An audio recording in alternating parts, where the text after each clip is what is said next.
Nous avons vu que chez l'homme est composé, comme toute chose dans le monde, de deux parties, l'essence, le etzem, et l'annexe, le mikré. Lorsque nous parlons de la connaissance de soi, donc l'homme aussi est composé du etzem et du mikré, c'est-à-dire la partie qui fait de lui son essence, l'essence de lui, l'essence de soi, et la partie annexée. L'essence de soi, c'est la profondeur de l'être, c'est le nefesh et la neshama. Le corps n'est qu'un outil, un moyen de faire exister et de servir le corps. Le Rav nous dit, il fait un constat, que bien souvent, l'homme a tendance à séparer ces deux concepts, la connaissance de soi d'un côté et le concept, la connaissance du nefesh, comme si la connaissance du nefesh et la connaissance de soi étaient deux notions différentes. Par exemple, si, nous dit le Rav, si on demande à un homme, est-ce que tu te connais? Est-ce que tu te connais? Il répondra probablement oui, plus ou moins. Par exemple, il va dire j'aime aimer les gens, j'aime me promener, j'ai des qualités intellectuelles dans tel domaine, telle chose m'énerve, et ainsi de suite. Donc il va nous parler de son être, de ses émotions, de ses caractéristiques. Si on demande à cette même personne, est-ce que tu connais ton nefesh? Il risque de répondre qu'il n'est pas très clair en lui la notion de nefesh. C'est le nefesh pour nombre de personnes, c'est une notion métaphysique et détachée de toute émotion, de toute définition. On va dire c'est flou, on est un peu dans le brouillard, on n'a pas la connaissance véritable de notre nefesh. Je sais, dira-t-il, que c'est une notion spirituelle, mais cela appartient au monde du secret, de la Kabbalah. Et donc, il m'est difficile de définir correctement qu'est-ce que le Nefesh. Je connais un peu, dira-t-il probablement, la notion de la Neshama. Je le dis tous les matins, Elokai Neshama Shenatata Torah. Je prie tous les matins sur mon âme. Mais je ne maîtrise pas correctement la Neshama et ses enjeux. C'est plus ou moins la réponse qu'on pourra entendre de tout le monde.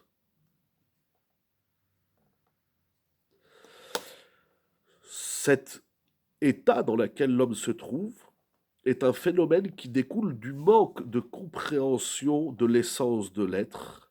C'est-à-dire que l'homme n'a pas saisi que son essence, c'est son nefesh. Comme si le nefesh et la neshama, c'était une option. Et au point que la connaissance de soi est détachée de la connaissance du nefesh.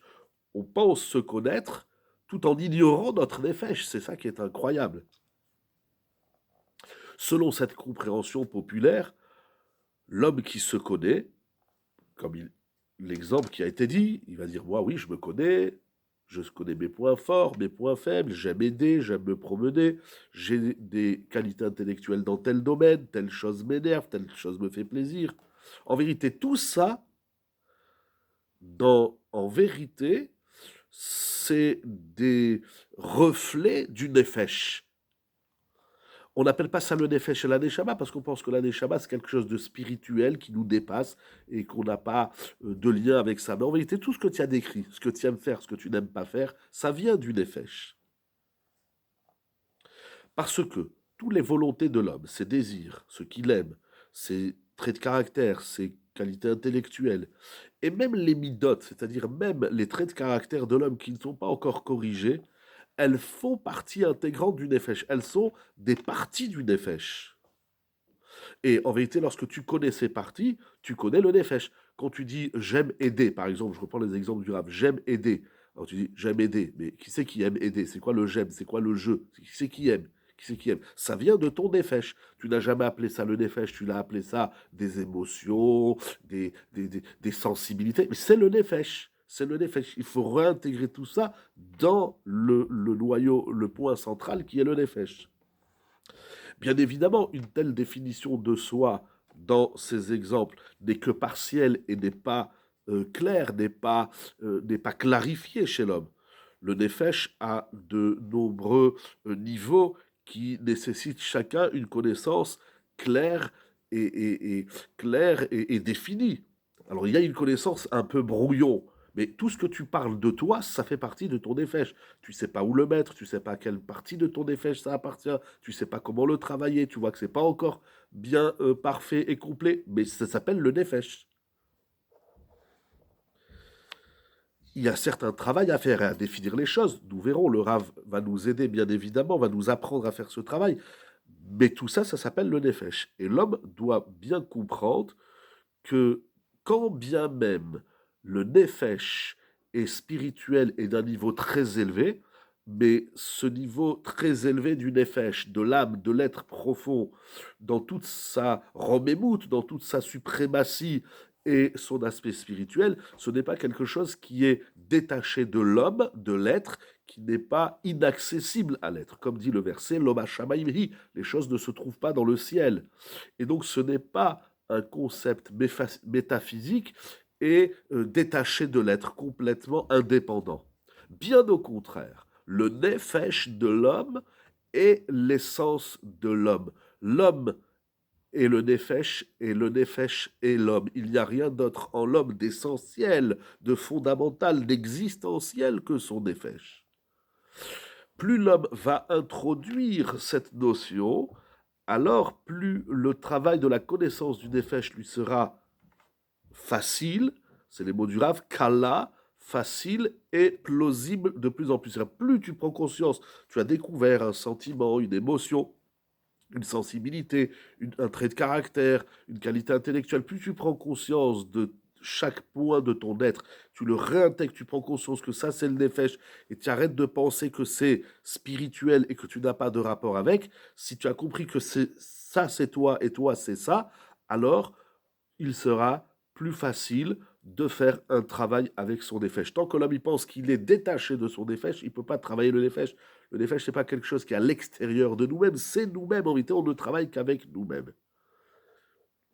Puisque ici, on ne demande pas à l'homme d'apprendre à connaître des notions qui sont loin de toute perception, mais chaque petite parcelle de connaissance de l'homme avec lui-même, la plus minime soit-elle et la plus basique soit-elle, c'est un fragment de la connaissance de son nefesh. Lorsque l'homme va réunir tous ces fragments et tous ces fragments de connaissance de soi, parce que nous on détache, on dit tiens, là je me connais dans ce domaine, là un petit peu, alors on voit tout comme un puzzle, le Rav parle beaucoup du puzzle, c'est un de ses grands machalim, lorsque tu vois tous les éléments, alors ça ne suffit pas, il va falloir les réunir pour voir le schéma complet et corriger ce qu'il y a à le corriger, améliorer ce qui doit être amélioré et retrouver une vie saine et meilleure. Donc, lorsque l'homme va réunir ces fragments de la connaissance de soi, petit à petit, il va recevoir, va se clarifier un schéma, une image plus générale et beaucoup plus belle de lui-même. C'est incroyable comme travail. C'est en réalité le nefesh. Il ne faut pas aller le chercher très loin. Il est complètement en nous. Et tout ce qu'on sait dire de nous, c'est des fragments du nefesh. Le travail, c'est de les zoomer, de les prendre chacun individuellement et ensuite de les associer pour, comme dit le Rav, pour faire éclore Tmuna Achat, une image beaucoup plus générale, Veyafa ad Lim'od, et très très belle. C'est magnifique.